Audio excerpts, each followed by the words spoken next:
Je souhaite rappeler rapidement l'ordre du jour de cette Assemblée générale, donc, qui va se composer en deux parties. Donc une première partie qui est une partie statutaire et une deuxième partie qui est non statutaire, donc plutôt une partie d'information. Donc dans la partie statutaire, le premier point c'est l'approbation du procès-verbal de l'Assemblée générale du 17 novembre. Le deuxième point c'est l'approbation du rapport moral 2018.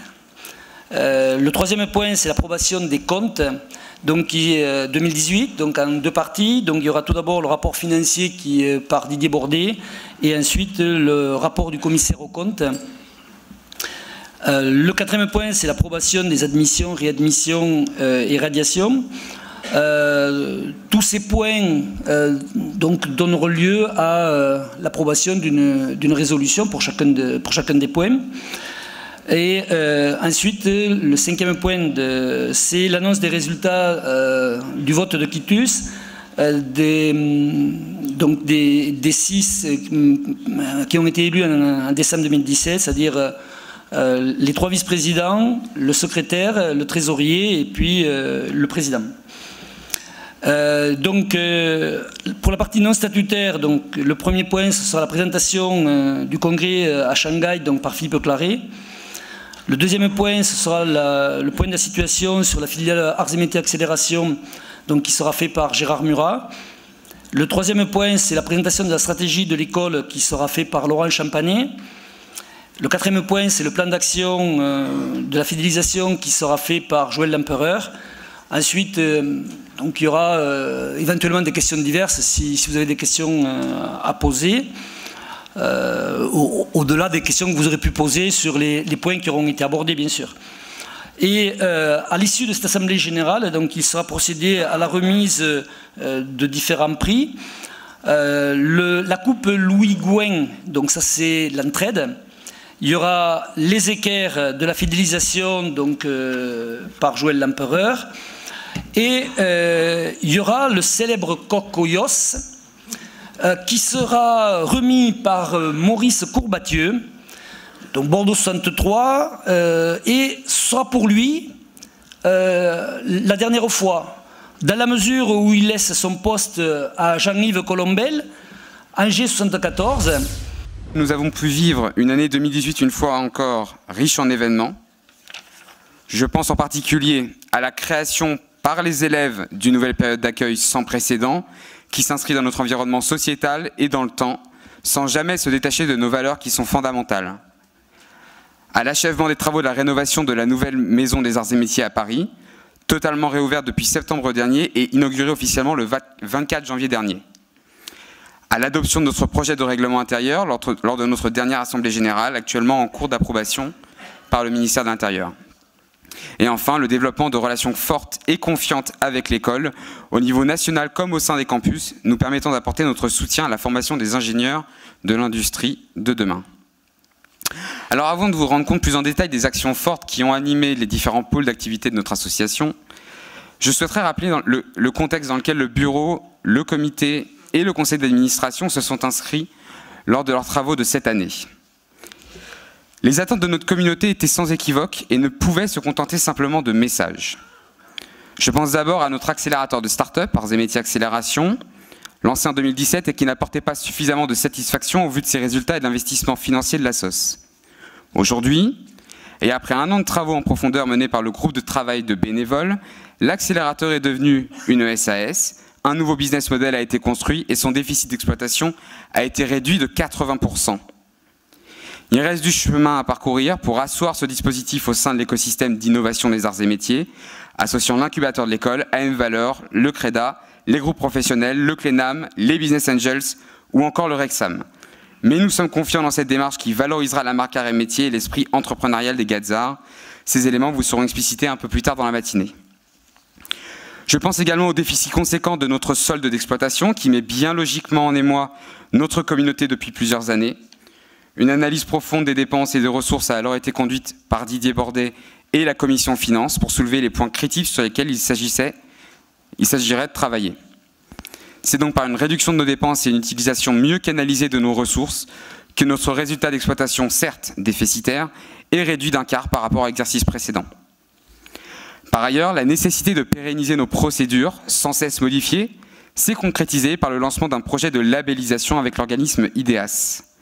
Celui-ci nous a aidé à élaborer un plan d'action ambitieux qui commence à porter ses fruits et renforce notre crédibilité. On peut prendre en exemple les procédures électorales, longuement débattues en comité sous l'animation du vice-président communauté Joël Lempereur, puis approuvées en octobre par le conseil d'administration et devenues pleinement opérationnelles. Enfin, la campagne électorale de 2017 avait fait l'objet de communications controversées. Indépendamment de leur forme, celles-ci nous ont d'abord interrogés sur le degré d'information réellement mis à disposition des camarades. En 2018, c'est à travers 10 communications étoffées que le président Jean-Marie Vigroux s'est adressé aux sociétaires pour leur rendre compte directement des actions en cours, en particulier la refonte de la période d'accueil ou dernièrement du classement de l'école. Le rapport moral est largement adopté. Donc, je vous remercie. Voilà, donc je vais vous parler de la SOS maintenant. C'est la partie statutaire. Donc, effectivement, Jean-Marie le disait, la vision consolidée, c'est une vision non statutaire. On ne vous demandera pas d'approuver les comptes consolidés, puisque on évite d'entrer dans cette démarche-là. Et on va se concentrer sur la SOS. Alors là, si on prend les comptes de la SOS, j'ai mis en rouge le réel et en vert ce qui était au budget. Donc je rappelle, le budget de la SOS pour 2018 était en léger excédent, 19 000 €. Voilà. Et ça s'appuyait sur, si vous reprenez les composantes, les promos et groupes sous égide, la variation de leur compte bancaire. Il était attendu 400 000 € de variation. Voilà. La fin du projet Arts et Métiers Accélération n'était pas budgétisée. Hein, je rappelle que ce budget a été fait en 2017, donc on était encore un petit peu éloigné de ce qui s'est passé en 2018. Et puis, ce que j'ai appelé les activités récurrentes de la SOS, elles étaient donc en déséquilibre de 380 000 €. Vous voyez que 380 000 € d'un côté, 400 000 € de l'autre, côté groupe et promo sous égide, ça aboutissait à ce léger excédent. Voilà. Et en réel, le réel est en rouge, vous voyez qu'on termine à moins 3,6 millions. Les groupes et promos sous égide, le solde est à 10 000 €, voilà, donc ça influe extrêmement peu. La fin du projet Arts et Métiers Accélération, vous l'avez vu dans la plaquette, dans le rapport de gestion, il y a un certain nombre de dépenses de début 2018 pour 122 000 €, et le reste, les activités récurrentes de la SOS, moins 3,5 millions. Donc je vais entrer un peu dans le détail. Il y a beaucoup de chiffres. Hein.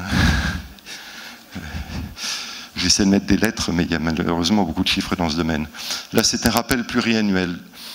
Dans une vision, je dirais, compte de résultats d'entreprise, d'une certaine façon. D'abord, notre résultat d'exploitation. Vous trouvez les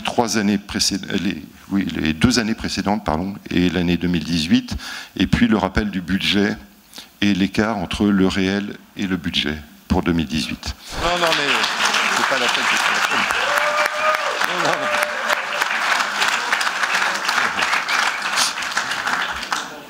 Bon, si vraiment vous n'avez pas de questions, je vais demander à notre commissaire aux comptes. Le voilà. Voilà. Donc, notre commissaire aux comptes, qui est le cabinet Coged, je vous rappelle, qui, comme chaque année, c'est comme vous voulez, ce qui vous arrange, si vous sur vos pupitres, voilà, va nous présenter la synthèse de son rapport. Vous avez reçu aussi les documents avec la convocation. Voilà. Bonjour à tous. Donc le rapport vous a été communiqué. C'est des rapports qui sont très normés, donc qui ne sont pas très amusants à lire, mais je vais vous les synthétiser. On a effectué nos diligences dans un cadre référentiel des normes comptables françaises. On rappelle également dans ce rapport qu'on est soumis à des règles d'indépendance qu'on a respectées. Il y a un paragraphe aussi sur la justification des appréciations. Et on vous informe que nos appréciations les plus importantes ont porté sur le caractère approprié des principes comptables et principalement sur les valeurs mobilières et les disponibilités qui sont les postes de bilan qui sont les plus significatifs. On a bien sûr vérifié que les informations qui nous ont été communiquées dans le rapport moral et les rapports financiers étaient concordants avec les chiffres certifiés. Il y a un paragraphe sur la responsabilité de la direction qui arrête les comptes. un autre paragraphe sur la responsabilité du commissaire aux comptes, qui rappelle que notre objectif, c'est d'obtenir l'assurance raisonnable que les comptes pris dans leur ensemble ne comportent pas d'anomalies significatives. Et donc, sur la base de tous ces éléments, on a certifié que les comptes étaient sincères et réguliers au regard des principes comptables français. Bien, je vous remercie pour cette approbation des résultats. Maintenant, on va passer à l'approbation des admissions, réadmissions et radiations, et de ce fait de vous faire une information globale sur l'effectif résultant.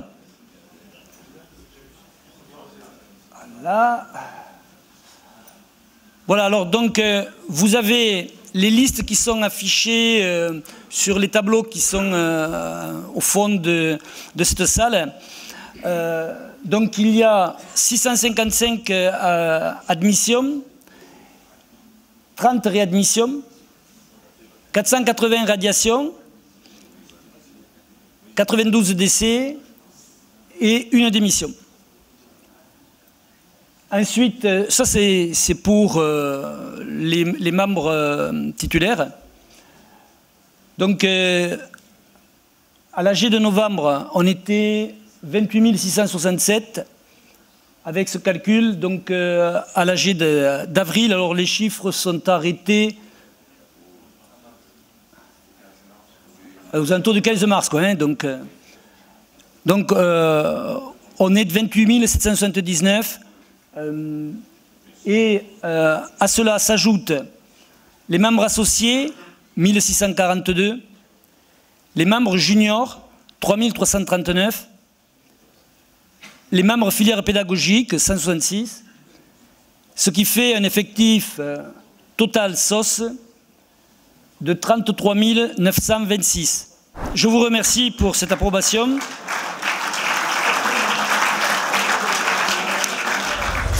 Je vais demander maintenant au président de la commission électorale, Pierre Simoneau, CLUNY 66, de venir nous donner les résultats du vote de quitus. Voilà le résultat final. Donc nous avons enregistré 2901 suffrages, ce qui fait un taux de participation de 12,88, autant dire 13%. Et vous avez donc les résultats pour chacun des 6 postes. Donc un résumé, le meilleur score c'est un peu plus de 96%, et un peu plus de 96%, et le moins bon, si je puis dire, c'est 92,21%. J'ai rien d'autre à ajouter, sauf à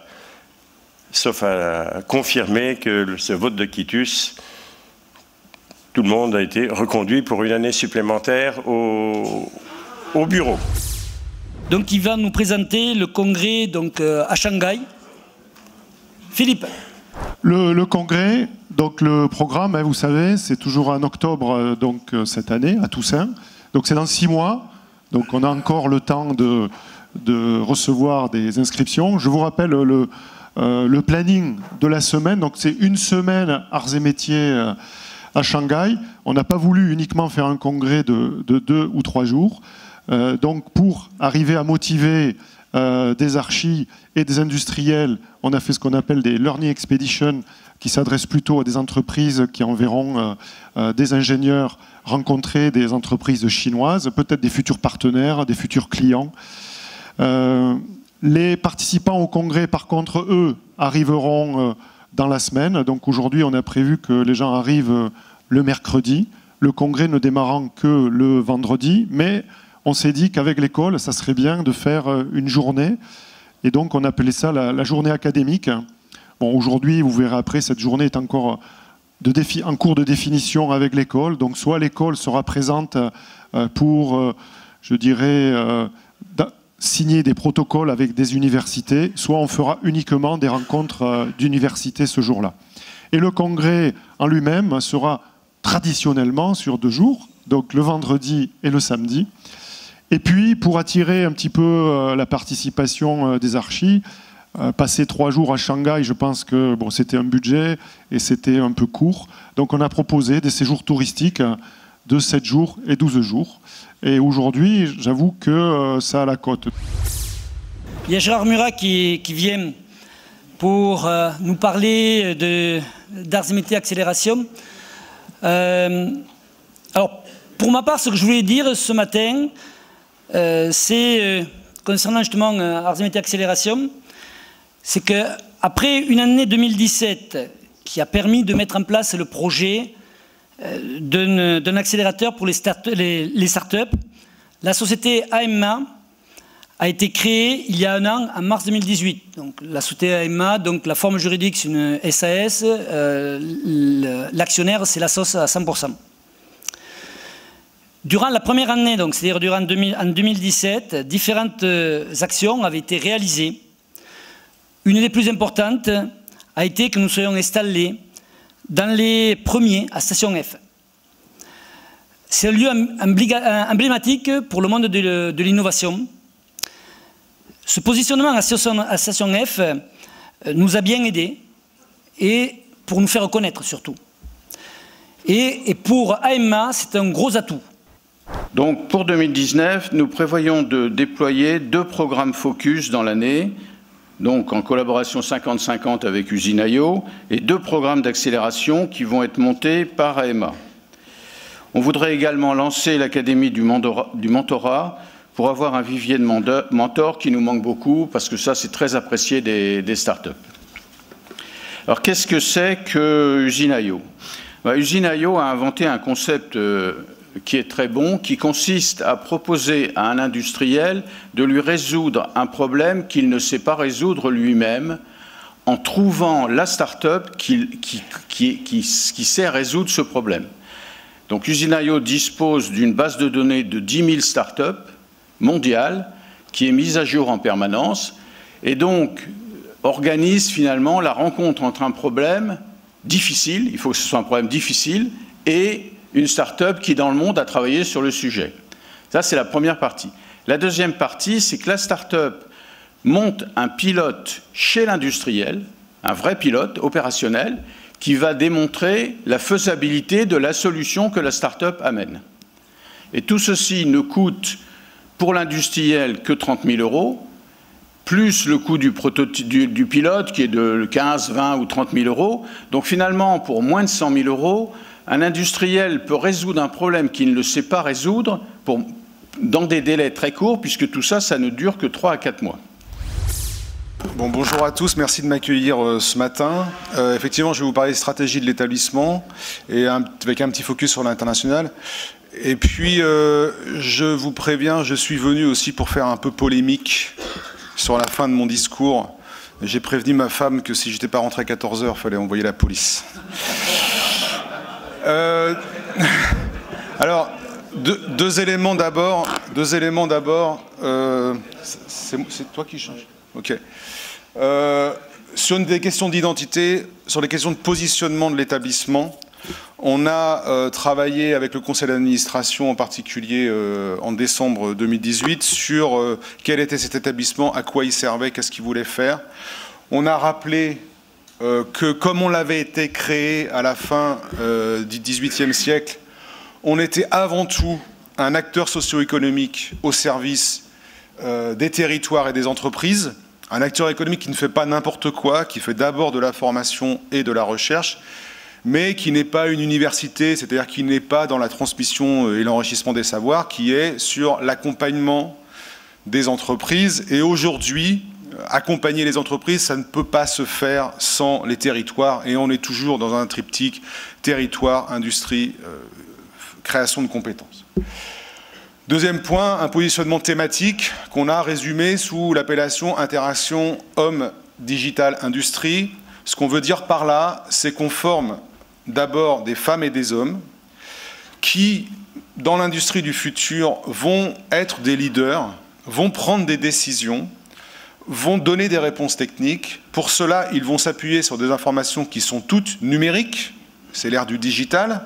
Certaines viennent de la simulation, certaines viennent des modèles, d'autres viennent du réel via de la digitalisation, mais elles sont toutes numériques. Et les réponses qu'ils vont apporter via ces données sont des réponses qui sont pertinentes, qui seront pertinentes parce que ce sont des gens qui connaissent l'industrie, qui connaissent ces modèles, qui connaissent sa réalité, parce que dans la formation, parce que les arts, c'est les sciences, les métiers, c'est les technologies, et dans la formation qu'on leur apporte, on leur montre les modèles, on leur montre la réalité technologique de l'industrie. Je prends un exemple, j'étais lundi soir avec un regroupement de patrons de PME au sein de l'Alliance pour l'industrie du futur qui disait « Pour la montée en compétences de nos entreprises sur les problématiques Industrie 4.0, on en a marre d'être accompagnés par des consultants qui ne connaissent pas nos métiers et qui nous apportent des réponses qui sont des solutions toutes faites sans connaissance de nos métiers. » Voilà. Et il y a une forte attente envers nous sur accompagner ces entreprises-là. Et puis dernier point, quelles promesses sont faites à la fois aux jeunes, à la fois aux entreprises, à la fois au territoire? On fait la promesse d'être un accélérateur de talent au service de l'industrie du futur. C'est-à-dire qu'on va former les gens qui seront les leaders de l'industrie, ceux qui vont la faire bouger. Et on veut travailler sur le message envers les jeunes qui est: vous êtes jeunes, vous avez des attentes envers les problématiques de climat, les problématiques de société. Ce n'est pas en devenant des financiers que vous allez faire bouger le système, c'est en devenant des gens qui apportent des réponses technologiques. On a noué, pour faire tout ça, un certain nombre de partenariats stratégiques. Bon, j'ai déjà parlé de l'Alliance pour l'industrie du futur.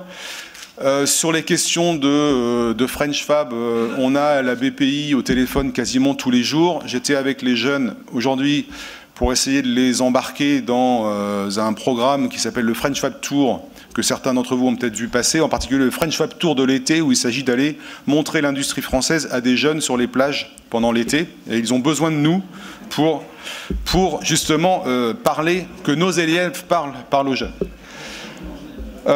Des grosses attentes. Bon, on a des laboratoires qui sont connectés au CNRS. J'ai la joie de vous annoncer qu'on a un de nos professeurs qui va être médaille d'argent du CNRS cette année. Donc ça veut dire que notre recherche est visible. Si on est dans des classements internationaux, c'est parce que notre recherche est visible depuis l'international. Et puis des partenaires un petit peu historiques qui ont les mêmes ambitions que nous pour l'industrie française. La Fédération des industries mécaniques, le CETIM, l'UEMM, le CEATEC, et puis Dassault Systèmes. On est devenu, depuis le 1er janvier 2019, le plus gros partenaire académique au monde de Dassault Systèmes. Aujourd'hui, tous nos étudiants sont équipés d'une licence 3D Expérience, qui sont une licence personnelle. Voilà pour ça. Et puis, dernier point, on participe à la promotion de l'industrie. J'en ai parlé déjà. La présence sur l'usine extraordinaire, l'expérience usine extraordinaire va continuer avec la prochaine étape à Marseille, et puis la volonté de faire 1 an sur 2 en province à Paris. Et on a déjà dit qu'on serait présent avec nos étudiants comme on l'a fait cette année. Le French Fab Tour, j'en ai parlé. Global Industrie, on y était ensemble. Et le Laval Virtual, qui est le grand salon européen de la réalité virtuelle, qui était un salon de jeux vidéo, je dirais, et qui est devenu maintenant un grand salon industriel, et avec une forte présence de l'établissement à travers notre équipe de Laval, mais aussi maintenant avec des équipes d'ailleurs. Voilà. Donc, pour tout ça, ce que je constate, c'est qu'il y a une très très forte attente envers nous. On nous dit, vous devez être l'école de la French Fab, vous êtes les mieux placés pour accompagner la montée en compétences de l'industrie. On est somme toute une école qui n'est pas très très grosse, hein, mais la pression de l'attente des autres est de plus en plus forte. Là, on peut passer à la planche d'après, où je commence la partie polémique. Notre école a rendez-vous avec l'histoire industrielle de la France. Il y a une volonté, il y a une convergence de tout le monde. Les ministères de tutelle, même s'ils n'ont pas d'argent, mais ils arrivent quand même à bouger des gens. Vous avez peut-être vu une petite vidéo qui a été tournée par un de nos chargés de com, où la secrétaire d'État à l'industrie dit « Vous les gars de Zar, on a besoin de vous pour le renouveau industriel français ». Je peux vous garantir, si vous pouvez avancer d'un cran, que l'école sera au rendez-vous et, vous l'avez vu, je dis avec ou sans vous. Parce que vous concernant, vous les alumni, je suis inquiet. Pourquoi est-ce que je suis inquiet? Parce que, on peut passer la planche d'après, je me demande ce que vous faites. J'observe plus ou moins à distance, mais comme je suis au conseil d'administration de l'ASSOS, pas forcément à distance, des guéguerres internes, des engueulades, parfois en interne, parfois sur les réseaux sociaux, sur des sujets qui me paraissent futiles, soit nommément, soit à travers des pseudos où des gens sont cachés, des gens qui s'attaquent ouvertement les uns des autres. Très franchement, aujourd'hui, les alumni, ça me fait penser au village d'Astérix et Obélix, des grandes valeurs, des fortes personnalités, mais parfois un peu cachées derrière une palissade. Et surtout, je vous rappelle que le village d'Astérix, sur le dessin, sur la première page des albums, il faut une loupe pour le voir. Alors, je vais demander maintenant à Joël Lempereur, Napo, ouais, ça marche, ouais, de venir nous parler de fidélisation. Aller chercher des membres de la SOS qu'on a perdus ou des nouveaux, c'est important non pas simplement pour des questions bassement économiques. C'est vrai que c'est important de financer toutes nos actions, c'est important de rentrer des cotisations, oui. Mais ce qui est le plus important, c'est d'avoir une SOS qui soit représentative, qui pèse, qui soit nombreuse. Et quand on est face à des collectivités, face à par exemple un ministère ou face à la direction générale de l'école, si on pèse que 10 000 gazards, eh bien on sera moins entendu que si on pèse 30 000. Donc il faut qu'on soit nombreux. Et puis troisième point très important, c'est qu'au travers de la fidélisation, eh c'est mine de rien, toutes ces actions de relance, ça crée du lien. C'est l'occasion d'appeler des gazards, de parler, d'échanger. Et souvent, on peut se rendre compte aussi par un appel à un camarade qui ne paye pas ses cotisations, on peut découvrir un problème personnel, un problème financier qui n'a pas eu le courage ou qui n'a pas voulu signaler. Et grâce à ça, on peut peut-être aider des camarades. Donc, pour ces trois raisons, il y en a trois, il n'y en a pas qu'une économique, il y en a trois. C'est hyper important de bosser sur la fidélisation. Alors pourquoi Jean-Marie a souhaité qu'on en parle aujourd'hui? C'est parce qu'on va le voir, on a un plan d'action, mais ce n'est pas parce qu'on sera 10, 20, 100, 50 ou 200 à travailler dessus qu'on va y arriver.